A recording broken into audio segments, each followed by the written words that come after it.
कुछ भी करती सुनीति माता को ऐसा लगता है कि अभी मैंने ध्रुव के लिए कुछ नहीं किया।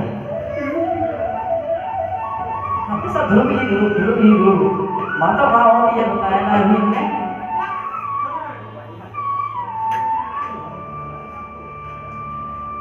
ध्रुव जी महाराज राज सिंहासन पर बैठकर इस प्रकार राज्य का पालन करते हैं जैसे कि एक बाप अपने पुत्र का पालन करता है।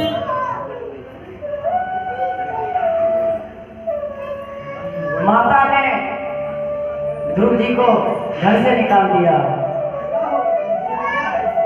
इसलिए उत्तम माता का सत्कार करना छोड़ देते हैं। एक बार क्या होता है, धीरे धीरे करके वो तो दुष्संग में पड़ जाते हैं। कहते हैं ना, गांव के बच्चे बिगड़ गए हैं, मैंने लगा है ना बहुत ही ज्यादा बिगड़ गो है, अब जाए तो गुरुकुल भेजना पड़ेगा। तो गुरुकुल भेजकर उसको सुधार लेते हैं, परंतु उत्तम इतने बिगड़ चुके होते हैं कि उनको सुधारने वाला कोई नहीं होता है। एक बार और हिंसक तो इतने हो गए थे, जीव अगर सामने आ गया तो शिकार करे बिना छोड़ते ही नहीं। एक बार शिकार खेलते खेलते अलकापुरी में प्रवेश कर जाते हैं, जो यक्षों की नगरी बताई जाती है। अलकापुरी में प्रवेश किए तो उनके वन में, यक्षों के वन में हिंसा करने लगे, शिकार आदि करने लगे, तो यक्षों ने उनको मार दिया। ये खबर ध्रुव जी महाराज को मिलती है कि आपके भाई को यक्षों ने मार दिया है। तभी वो क्रोध में भर करके सारे अस्त्र शस्त्र इकट्ठे करके यक्षों से युद्ध करने के लिए आते हैं। कुछ संत लोग यहाँ पे प्रश्न कर देते हैं कि जो भगवान को प्राप्त कर लेता है उसको तो कभी क्रोध नहीं आता। जितने भी शत्रु है ना शरीर के, सबको जीत लेता है वो, एक भी शत्रु उसके अंदर नहीं रहते। फिर ये क्रोध क्यों आया? क्रोध भी तो उसमें से एक शत्रु है ना, क्रोध क्यों आया इनको? तो इसका समाधान भी संत लोग ही करते हैं। कहते हैं भगवान को पाना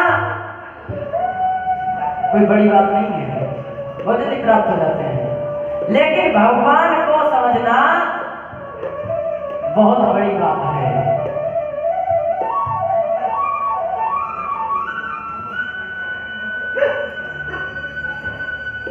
अभी तक ध्रुव जी महाराज को भगवान के बारे में नहीं पता था। क्यों? क्योंकि बिन सत्संग विवेक ना होई, बिन सत्संग विवेक ना होई, राम कृपा बिनु सुलभ न सोई, राम कृपा राम कृपा बिनु सुलभ न सोई, राम कृपा बिनु सुलभ न सोई। सत्संग विवेक न होई, सत्संग विवेक न होई, सत्संग विवेक न होई। अभी ध्रुव जी महाराज के अंदर विवेक जागृत नहीं हुआ था। हमारे अंदर बुद्धि, मन और विवेक पाए जाते हैं। कुछ लोग सोचते हैं कि इनमें से बड़ा कौन है। कल की कथा में बताया था सुनीति और सुरुचि। तो बुद्धि जो है वही सुनीति है और जो हमारा मन है वो सुरुचि है।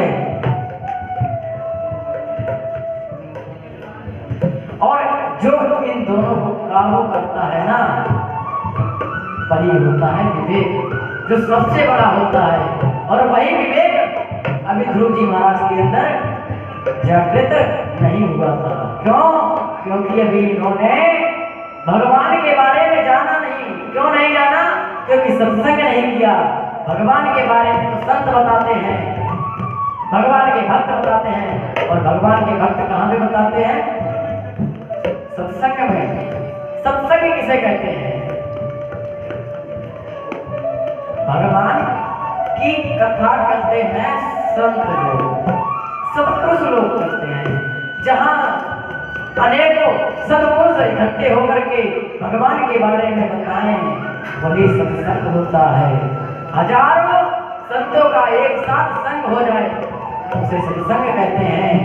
और वो सत्संग राम बिना, राम कृपा बिनु सुलभ न सोई, राम की कृपा के बिना नहीं मिलता है।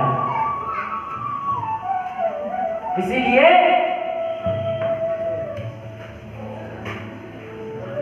उनके अंदर क्रोध आ गया, अस्त्र शस्त्र उठाते हैं, यक्षों को मारने के लिए जाते हैं। यक्षों ने देखा कि हमने जिसको मारा है उसका भाई आ रहा है, इसको भी जिंदा नहीं छोड़ेंगे। ध्रुव जी महाराज अपने आयुधों को लेकर जाते हैं।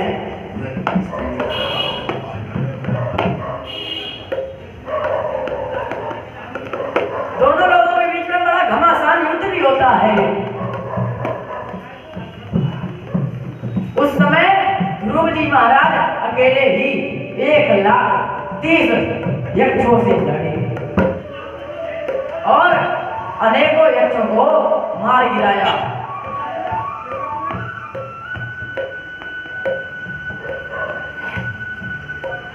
इनके दादाजी हैं स्वयंभू, ये भी कोई संत से कम नहीं है। इन्होंने देखा कि हमारा जो नाती है वो गलत लाइन में जा रहा है। हमारे लोगों के घर में होता ना कि हमारा बालक उसकी संगत करता है, और वो बालक है कैसा? वो बालक दुष्कर्म करता है, कोई अच्छे कर्म नहीं करता, और उसके साथ अगर हमारा बालक रहेगा वो भी बिगड़ जाएगा, गलत लाइन में जा रहा है। स्वयंभू मनु जो ध्रुव जी के दादाजी हैं आकर के उनको समझाते हैं। अलम सेना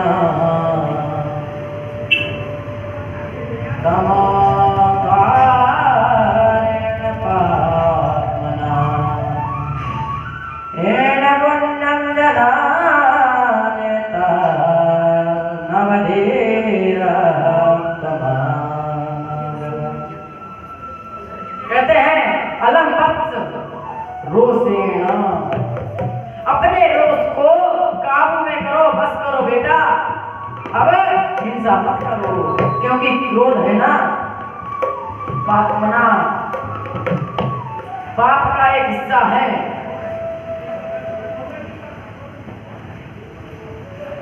पुण्यम जनानेता, जो हम जन्म जन्मांतरों में पुण्य इकट्ठे करते हैं, क्रोध करने से वो पुण्य क्षीण हो जाते हैं और हम पाप के भागी बन जाते हैं।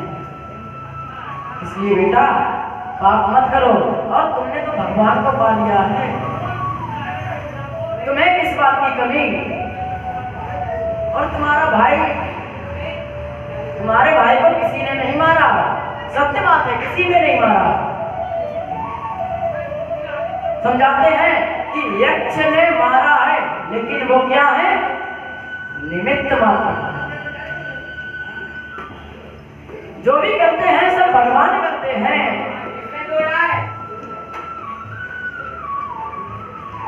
गीता जी में भी बताया गया है,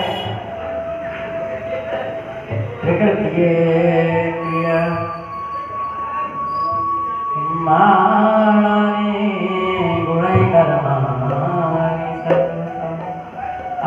कार विमूढ़ात्मा करता मन्यते। जो भी होता है भगवान अपने सत्य रज तम तीनों गुणों से करते हैं।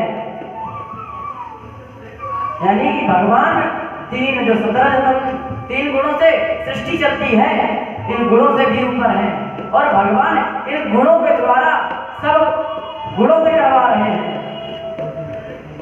कुछ अच्छा कार्य करना है तो सत्य गुण को बोल दिया कि ये कार्य करके आओ। मुझे मिलावटी काम करना है कि अच्छा भी है और बुरा भी है, ना अच्छा है ना बुरा है, रजोगुण को सौंप दिया।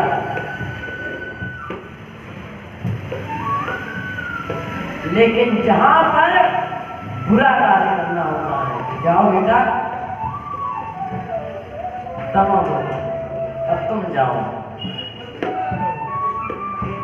तमोगुण क्या करता है? इंसान के अंदर आता है। जैसे इंसान के अंदर तमोगुण आया तो उसकी आदतें बिगड़ने लगेंगी, ठेके पे जाकर के दारू पीने लगेगा। ये सब भगवान करा रहे हैं, इंसान कुछ नहीं करता। इंसान सुबह उठता है, अच्छे कार्य करता है, सतोगुण है। नौकरी करने जाता है, रजोगुण है। ना अच्छा है ना बुरा है, अगर अच्छा है तो बुरा भी है। और जब नौकरी करके शाम को लौट कर आता है तो रास्ते में ठेके में दारू पी लेता है, तो वो भी भगवान ही करा रहे हैं तमोगुण से। लेकिन इंसान क्या है? करता हामिति मन्यते, अहंकार विमूढ़ात्मा। अहंकार के बस में मद में होकर के नशे में, अहंकार रूपी नशे में क्या समझता है? करता हामिति मन्यते, जो कुछ भी है मैं कर रहा हूं, मैं माया में फंसा है।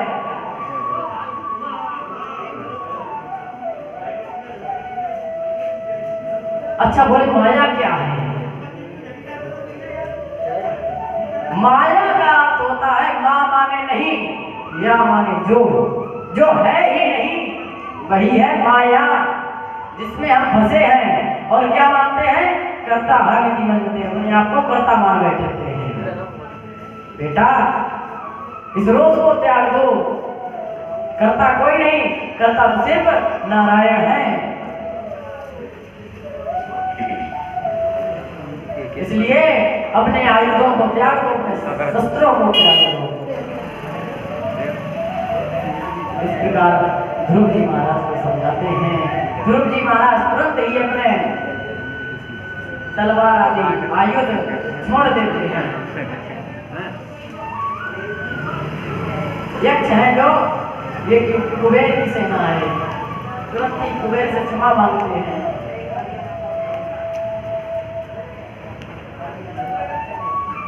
कुबेर जी कहते हैं कि जो कुछ भी है सब भगवान करते हैं। आपने अपने दादाजी का ये उपदेश स्वीकार कर लिया, ये आपने क्यों किया? क्योंकि आप परमात्मा के भक्त हैं।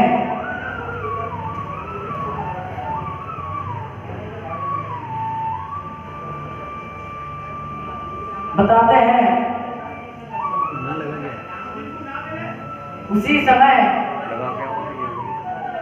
कुबेर ने वरदान लेने को बोला कि वरदान ले लो, क्या चाहिए आपको? बोलते हैं कुछ नहीं चाहिए, बस वरदान देना ही है तो ये वरदान दे दो, मैं भगवान को कभी भूलूं नहीं। भगवान अगर हमारे पास है तो सब कुछ है, अगर भगवान नहीं है कुछ नहीं है। ज्योतिष में ग्रह नक्षत्र होते हैं,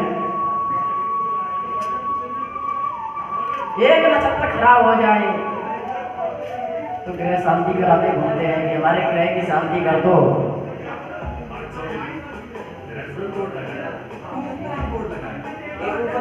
ग्रह शांति करा दो हमारी। शनि आ गया, ढैया लग गई या 7.5 लग गई तो शनि का जाप कराते घूम रहे हैं। राहु लग गया तो राहु का जाप कराते घूम रहे हैं। राहु जब खराब होता है हमारे ऊपर आकर के बकरी हो जाता है या गलत दृष्टि से देखता है तो हमारा जीवन तहस नहस होने लगता है। शनिचर आ जाता है तो हमारा जीवन तहस नहस होने लगता है। हम उस ग्रह की शांति कराते हैं।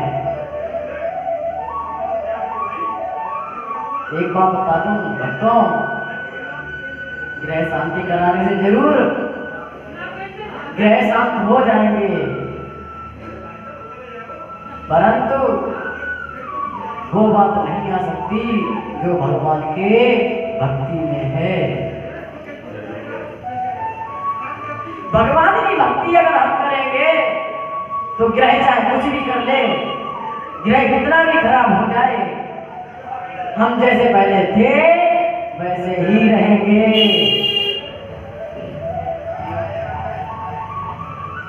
इसलिए कुछ भी कार्य करो तो भगवान को सबसे आगे रखो। भगवान हमारे आगे चलेंगे तो हमको कुछ आवश्यकता नहीं है टॉर्च लगाने की, क्योंकि फिर हमें टॉर्च की जरूरत नहीं रहती। रास्ते में हम जा रहे हैं, अगर हमारे आगे भगवान चल रहे हैं,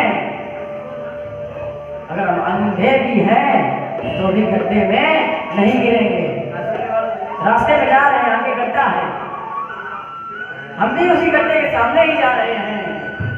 अगर हमारे आगे भगवान चल रहे हैं तो भगवान स्वयं ही उस गड्ढे को भर देंगे।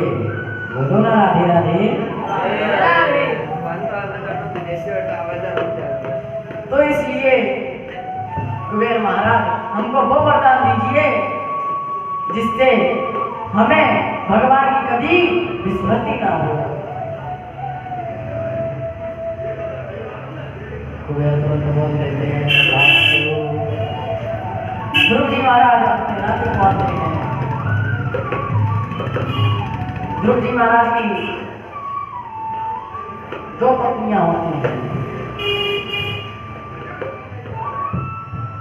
जो बड़ी रानी है वो सुकुमार की पुत्री धर्मी है, जिनके 2 पुत्र हैं, कल्प और वत्सर। इनकी दूसरी रानी है वायु पुत्री ईला। इनके पुत्र का नाम उत्कल है।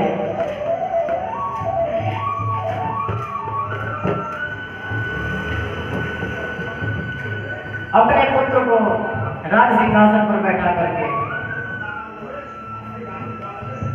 स्वयं अपने पिता के अनुसार जंगल की ओर जाते हैं और हरि नाम में संलग्न हो जाते हैं। और तभी भगवान के जो पार्षद है ना, नंद और सुनंद, विमान लेकर आते हैं ध्रुव जी के लिए। ध्रुव जी से बोलते हैं, महाराज आप चलिए मेरे साथ, आपका समय आ चुका है। हमें भगवान नारायण ने भेजा है, वो आपको अपने पास बुला रहे हैं। ध्रुव जी अपने आसन पर खड़े हुए और विमान पर चढ़ने लगते हैं। तभी सामने से मृत्यु देवी आ जाती है। मृत्यु देवी बोलती है, आप कहाँ जा रहे हैं? बोले भगवान के नाम को जा रहे हैं। आप कहीं भी जाइए, आप जा सकते हैं, आपकी इच्छा कहीं भी जा सकते हैं, परंतु ये जो शरीर है ना, हमारा शरीर है ना, ये मृत्यु का है, नाशवान है। मृत्यु कहती है इस शरीर को यहीं छोड़कर चले जाइए। मुझे मुझे दे दीजिए शरीर। ध्रुव जी महाराज बोले आपको ये शरीर ही चाहिए ना, देखो पहले माता एक काम करो, थोड़ा सा झुक जाओ। अरे क्यों? अरे झुको तो सही, जैसे ही झुकती है मृत्यु के सिर पर पैर रख करके विमान पर चढ़ जाते हैं और वो अपने सह शरीर के साथ ही विमान से उड़कर जाने लगते हैं। उसी समय उनके मन में भावना आई कि जिन माता ने हमको यहाँ तक पहुँचाया है उनको ऐसे ही छोड़कर जा रहे हैं। एक बात और है, भगवान के परिवार में अच्छा भगवान का परिवार क्या है? भगवान का परिवार है भगवान के भक्त, और भगवान के भक्त भगवान की तो है ही होते हैं। वो सब समझ सकते हैं कि सामने वाला क्या करना चाहता है, सामने वाला क्या सोच रहा है।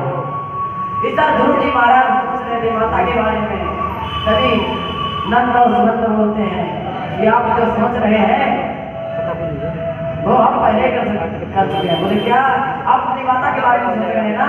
हाँ, तो सामने आप विमान जाते हुए देख रहे हैं ना, उसमें आपकी माता ही है। बहुत बड़ा हो जाएगा टाइम, 9 साढ़े 9 बजे। ओ भाई बाहर नहीं हो, सुनो हो जाते हैं और प्रसन्न हो करके जाते हैं परम पद को प्राप्त करते हैं। जो नैष्ठिक है ध्रुव पद, अभी भी आप उत्तर दिशा में देखेंगे तो चंद्रमा से थोड़ी ही दूर में मोबाइल एक ध्रुव तारा चमकता हुआ दिखाई देगा। एक बात और बता दूं कि वो जो तारा है वो नैष्ठिक है। क्यों? क्योंकि वो भगवान ने वरदान सहित दिया है कि कितने भी प्रलय आ जाए, कितनी बार भी सृष्टि बदल जाए, नाश हो जाए पृथ्वी का, नाश हो जाए सृष्टि का, और कितनी बार भी बन जाए, परंतु इस ध्रुव लोक पर नाश नहीं आएगी। इस ध्रुव लोक की परिक्रमा करते हैं सप्तऋषि।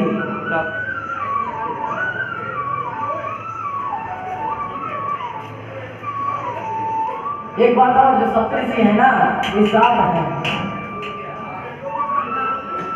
जिस व्यक्ति को उन 7 तारों में से एक तारा कम दिखाई देता है, यानी कि 6 तारे दिखाई देते हैं, तो उस व्यक्ति की मृत्यु 6 महीने के अंदर ही हो जाती है।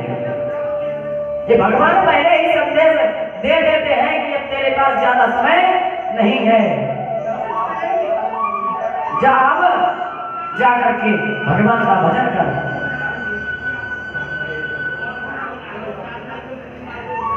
परंतु जीव कुछ नहीं समझता। जीव कहता है आगे चल के करेंगे, अभी तो बहुत जिंदगी पड़ी है, पर तो समझता ही नहीं तारे क्या है क्या नहीं। एक तारा कब दिखाई देता है, उसकी 6 महीने के अंदर मृत्यु हो जाती है। उसे चाहिए कि जब ही उसे वो 6 तारे दिखे, 7वां ना दिखे, तो भगवान का भजन कर लेना चाहिए।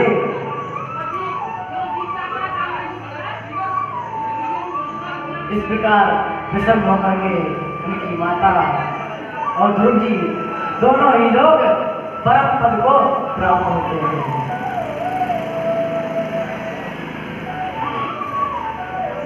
इनके ही वंश में आगे चल करके राजा अंग होते हैं। अंग भी बिल्कुल ध्रुव जी महाराज जैसे ही होते हैं। सबको अपने परिवार अपने राज्य में राजा का कर्तव्य होता है अपनी प्रजा में आने के बाद अपनी प्रजा को अपना परिवार माने, अपने परिवार का हिस्सा माने, और उसी प्रकार उसका पालन पोषण करे जिस प्रकार अपने बच्चे का करता है।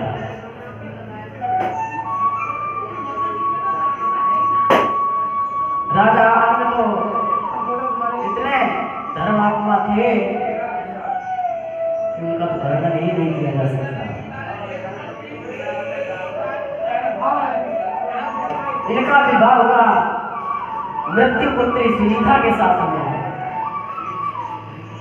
सुनीता है ना, मृत्यु की पुत्री है, जो राजा अंग की पत्नी है।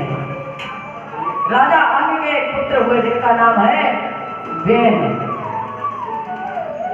एक बात बताए ना कि जितने राजा अंग धर्मात्मा थे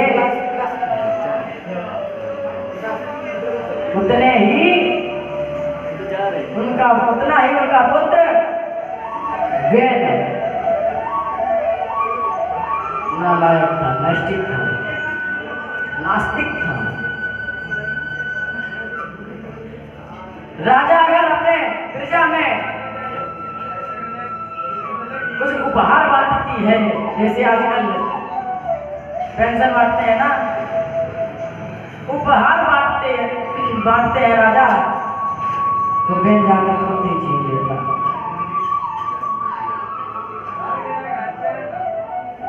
जलते हुए बच्चे को मार देता, किसी के भी घर में घुस जाकर तहस नहस मचा देता। अब राजा का पुत्र है, उससे कहे नहीं तो क्या कहे।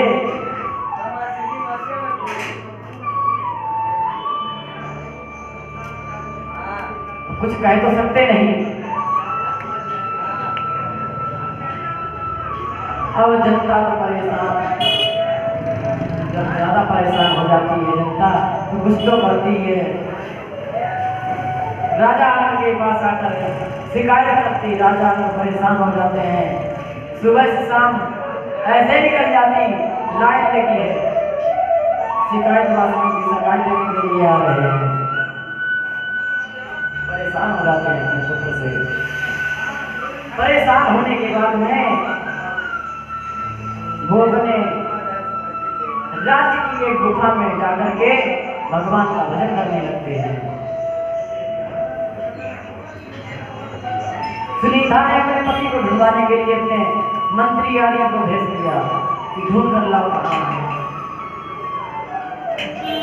अब हाल क्या किया इन्होंने, कहते हैं ना, नगर में छोरा, बगल में छोरा और नगर में ढिढोरा, वैसा ही हाल यहाँ पे किया। अब राजा तो अपने राज्य में है, परंतु ढूंढ पा रहे हैं अन्य राज्यों में। बैठे हैं उत्तर प्रदेश में, ढूंढ रहे हैं मध्य प्रदेश, राजस्थान आदि वगैरह में, तो मिलेंगे कहाँ से? नहीं मिल रहे हैं। जब नहीं मिले तो जो ऋषि वगैरह होते हैं, राजर्षि, ब्रह्मर्षि, देवर्षि, नारद जो है, सभी लोगों ने मिलकर के एक विद्युत गोष्ठी लगाई और उन्होंने एक प्रण लिया कि किसी को तो राजा बनाना पड़ेगा। अगर हम राजा नहीं बनाएंगे तो अराजकता फैल जाएगी, अराजकता ना फैल जाए, इसलिए वेद को ही राजा बना दिया। कहते हैं ना, अस नहीं कहो जन मां जग माही, रघुता पाई जाए मद नाही। ऐसा अभी तक कोई जन्मा नहीं है, कोई पैदा नहीं हुआ जिसको प्रतिष्ठा मिल जाए, पद मिल जाए, उच्च पद मिल जाए और उसको अहंकार ना आए। और ये तो वेद है, पहले से ही इतना क्रूर था, तो पद मिलने के बाद में कितना क्रूर होगा आप लोग समझ सकते हैं।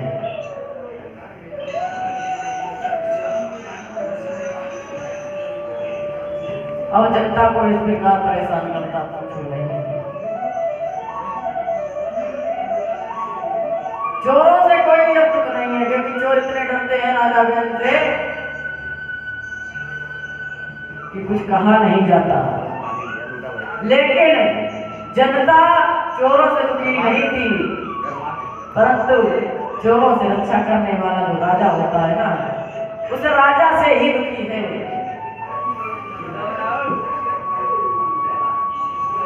ऋषि लोग राजा के राज्य में बढ़िया तपस्या करते थे, हवन आदि करते थे, अग्निहोत्र करते थे, त्रिकाल संध्या करते थे। परंतु जब से राजा बेन आया तो उसने तो सब बंद करा दिया। नायष्टव्यं न दातव्यं न होतव्यं द्विजावचित, न यष्टव्यं न दातव्यं न होतव्यं द्विजावचित। कोई दान नहीं करेगा, कोई अग्निहोत्र नहीं करेगा, कोई भगवान की तपस्या नहीं करेगा, कोई ब्राह्मण भोज नहीं कराएगा, कोई भंडारा नहीं कराएगा, सब बंद करा दिया। अगर कुछ करना ही है तो सब मेरे नाम से करो। भगवान को फूल चढ़ाते हो ना, तो भगवान की मूर्ति हटा दो, वहां से मेरी मूर्ति लगाओ। विष्णु भगवान की मूर्ति है तो बोलते हैं विष्णवे स्वाहा विष्णवे नमः, मेरी मूर्ति लगाओ और बोलो वेनाय स्वाहा वेनाय नमः, मेरे नाम से हर काम करो। हत्या कराने का मतलब है। अब ऋषि लोग परेशान हो गए। राजा हमने किस लिए बनाया कि अराजकता ना फैले। जब राजा ही अराजकता फैला देगा तो फिर क्या करना है। राजा को समझाने जाते हैं। अंदर से क्रोध बहुत है, साधु संत लोग, ऋषि लोग, परंतु उस क्रोध को छिपा लेते हैं। और राजा बेटे के पास जाते हैं, महाराज आपने तपस्या करानी बंद कर दी। कोई तपस्या नहीं कर सकता आपके होते हुए, लेकिन आपको एक बात अवश्य पता होनी चाहिए, अगर राज्य के अंदर कोई तपस्या करता है तो उसका आधा फल राजा को ही मिलता है। अगर राज्य के अंदर प्रजा कुछ गलत करती है तो उसका फल राजा को ही भोगना पड़ता है। एक बात और आपको मैं बता दूं, सब गुरु भी नहीं बन सकते। गुरु बनने से भी बहुत पाप लगता है। क्यों? अगर हम किसी के गुरु बने, गुरु मंत्र हमने दिया और उसने गुरु के द्वारा दी हुई विद्या का सदुपयोग नहीं किया, गलत कार्यों में लग गया, गलत कर्म करने लग गया, उस सब का पाप भोगना पड़ता है गुरु को। गुरु बनना कोई आसान बात नहीं है। इसलिए हमारे द्वारा कुछ गुरु जी को पाप ना भोगना पड़े, इस चीज का हमेशा ध्यान रखें। अगर गुरु जी हमारे लिए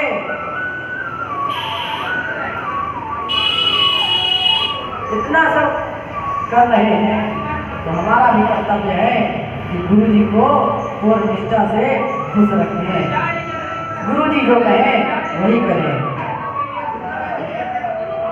महाराज तपस्या का फल आपको ही मिलेगा, इसलिए हमको तपस्या करने दें।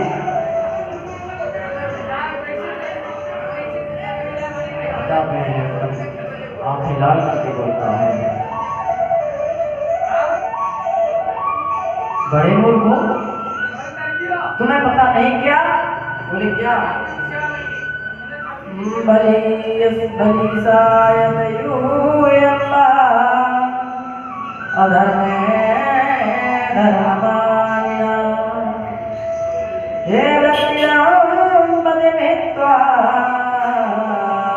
जारं तदेवोपासते। तुमने तो वही बात कर दी, उस व्यक्ति की बात कर दी। कौन सी व्यक्ति? ये एक स्त्री होती है, वो अपने पति को हित्वा मार करके दूसरे पति के पास चली जाए, दूसरे पर पुरुष के पास जाए। वैसे तुमने बात कर दी। मैं राजा हूं, तपस्या मेरी करनी चाहिए। क्या तुमने अपने भगवान को कभी देखा है? कौन है विष्णु? देखा तुमने? जीविका तुमको मैं देता हूं, तुम्हारी रक्षा मैं करता हूं, और तपस्या करोगे उस नारायण की, विष्णु की।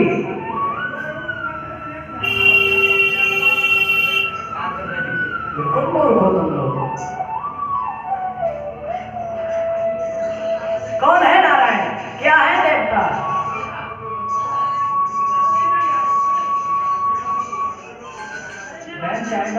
अपन लोग समझ नहीं सकते हैं किस प्रकार से भेड़ ने ऋषियों को डांट दिया। कहता है देवता कौन है? सब तो मेरे अंदर है। राजा की बाहु होती है इंद्रियां, राजा के नेत्र होते हैं सूर्य और चंद्रमा, राजा की पलकें होती है।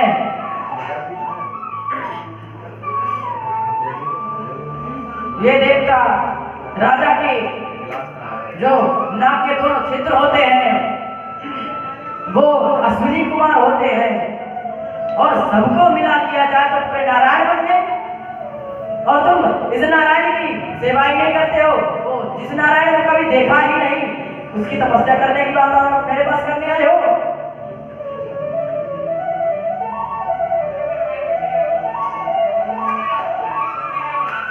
आपको कोई अगर सबसे प्यारा है, उसको कोई अगर बुरा भला कह दे तो आप सहन नहीं कर सकते। कुछ लोग होते हैं अपने पिता से प्रेम करते हैं, कुछ लोग होते हैं अपनी माता से प्रेम करते हैं, कुछ लोग होते हैं भगवान से प्रेम करते हैं, और कुछ लोग होते हैं किसी और से प्रेम करते हैं। माता से कोई प्रेम करता है, उसको माँ की गाली दे दो अगर, सहन नहीं कर सकता तो माँ की तमाशा मार देगी। पिता को कुछ आप शब्द बोल दो, सहन नहीं कर सकता। और यहाँ तो बात भगवान की आ जाती है, कौन करेगा? कोई नहीं कर सकता। ऋषियों को जैसे ही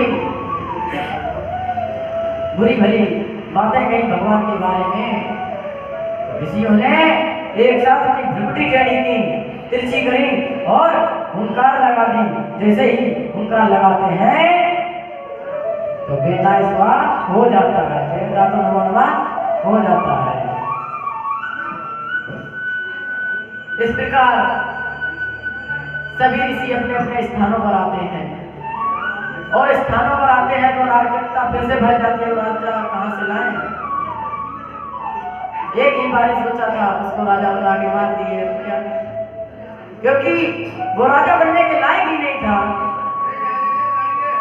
अब जब राजा नहीं रहा राज्य में तो चोरी, बदमाशी, डकैती पड़नी शुरू हो गई। कुछ भी सामग्री हवन के लिए ले आते संत लोग, ऋषि लोग, तो चोर उस सामग्री को ही चोरी करके ले जाते हैं।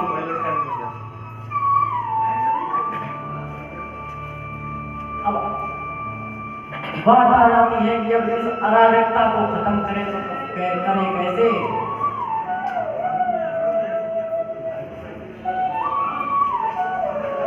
अब सभी ने फिर से विद्युत गोष्ठी रखी, और फिर सभी ने निर्णय लिया कि अब जो व्यक्ति था उसकी माता ने उसको एक तेल के कुंड में रखवा दिया और उसकी रक्षा करती रही। इधर ऋषि लोग आए, उसी मरे हुए पिंड को निकलवा करके उसका मंथन करते हैं मंत्रों द्वारा। पहले जब गांव का मंथन करते हैं तो उसमें से एक बौना काला पुरुष उत्पन्न होता है, पूछता है क्या करूं? इसी लोग बोल देते हैं निशित बैठ जा, इसीलिए उसका नाम पड़ गया निषाद। उसने क्या किया, बेल के अंदर जितनी बुराइयां थी सब अपने ऊपर आकर्षित कर लिए, अपने ऊपर खींची। अब बेल का शरीर एकदम शुद्ध था। फिर दोनों भुजाओं का मंथन किया गया तो भुजाओं में से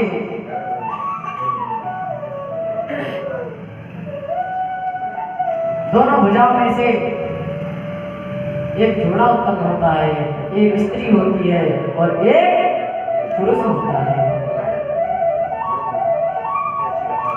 जो बालक होता है उसका नाम होता है प्रभु,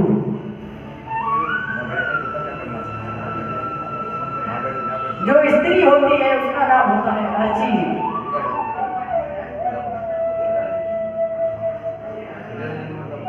ऋषि लोग भविष्यवाणी करते हैं कि ये तो इतने अच्छे हैं, आगे चल करके पृथ्वी और अर्ची दोनों विवाह करेंगे, आगे चल करके ये पृथ्वी का दोहन करेंगे, आगे चल करके ये पृथ्वी को समतल करेंगे।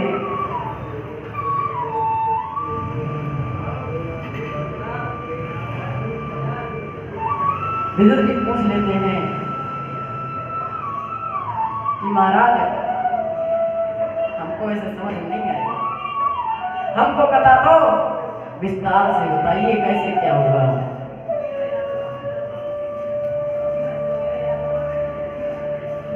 तब बताते हैं कि जब भगवान विष्णु का प्रादुर्भाव हुआ तो छोटी सी ही अवस्था में उनका राज्याभिषेक कर दिया जाता है।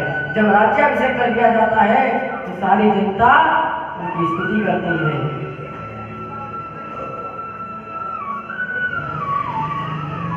परंतु जो बादल बरसने वाले होते हैं वो गरजते थे, स्तुति सुनते ही बोलते हैं हाथ जोड़कर रुक जाओ, स्तुति आप कर किसकी रहे हैं? बोले महाराज आपकी। बोले क्यों? आप ये सब करेंगे, परंतु भी मैंने किया तो नहीं। स्तुति या बड़ाई उसकी की जाती है जो कुछ अच्छा कर्म करके आता है, जो करने जाता है उसको तो आशीर्वाद दिया जाता है, इसलिए हमको तो आशीर्वाद दीजिए। और जब मैं अच्छे काम करूं तब मेरी बड़ाई कीजिएगा। जब इस प्रकार कहते हैं तो सभी और जोर जोर से स्तुति करने लगते हैं।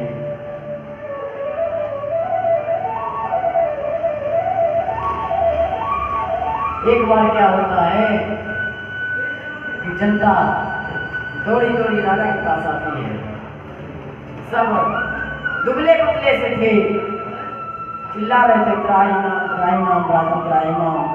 तो क्या हुआ? मेरी रक्षा करो। किससे रक्षा करूं? मुझे भूख लगी है, मैं क्या खाऊं?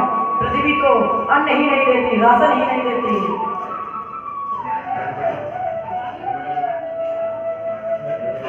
खाऊंगा क्या? जब पृथ्वी हमको राशन नहीं देगी तो हम क्या खाएंगे?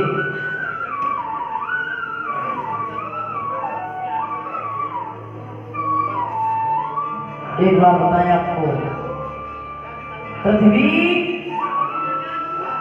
या कोई भी हो अगर सत्पुरुष है तो वो असत वस्तुओं का कभी परिग्रह नहीं करेगा, असत संग में कभी नहीं जाएगा, असत लोगों को कभी साथ नहीं देगा असत लोगों का। और इस समय राजा वेद का था, समय राजा वेद का चल रहा था, तो सब चोर डकैत थे, लूट पाट के खाने वाले। और पृथ्वी में क्या तो धरा मैया तो भगवान की पत्नी है, ये चोरों का साथ कैसे दे सकती हैं? चोरों का साथ नहीं दे सकती। तो इन्होंने अपना राशन अपने कोख में ही छुपा के रख लिया। ध्रुव जी महाराज गुस्सा हो जाते हैं, पृथ्वी जी महाराज गुस्सा हो जाते हैं, क्रोध में आकर के अपने धनुष पर बाण चढ़ाते हैं और पृथ्वी की ओर लगाते हैं। जैसे पृथ्वी की ओर दौड़ते हैं तो पृथ्वी गौ का रूप धारण करके दौड़ती है।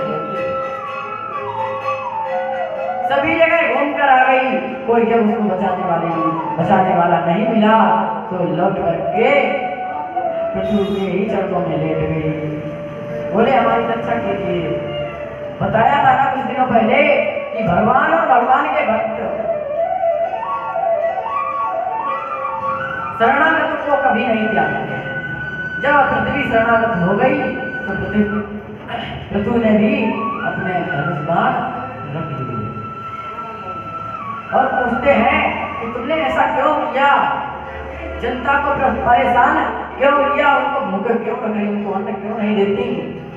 तब बताती है कि मैंने राशन तो हवन आदि भगवान को स्वीकार जो होता है, अब भगवान को कोई चीज ना मिले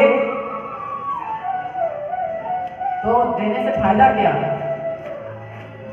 और ये चोर लोग हैं, चोरी करके खा जाते हैं, भगवान को कभी भोग नहीं लगाते, भगवान का कभी हवन नहीं करते। इसीलिए मैंने राशन छिपा करके रख लिया।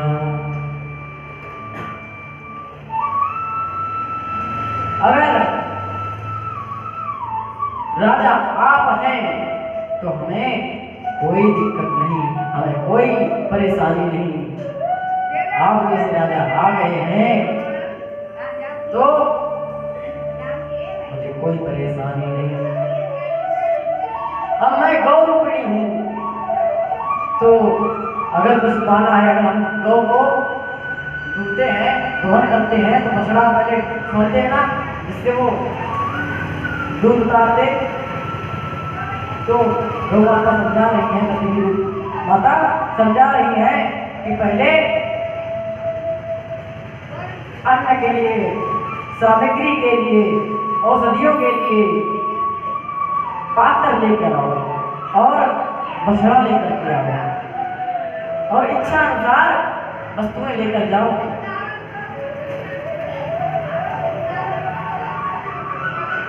कभी सभी लोग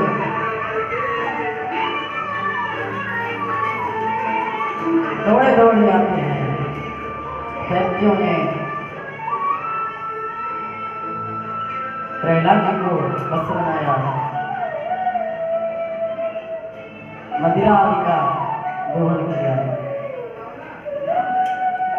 देवताओं ने इंद्र को बछड़ा बनाया, सोमरस आदि ग्रहण किया।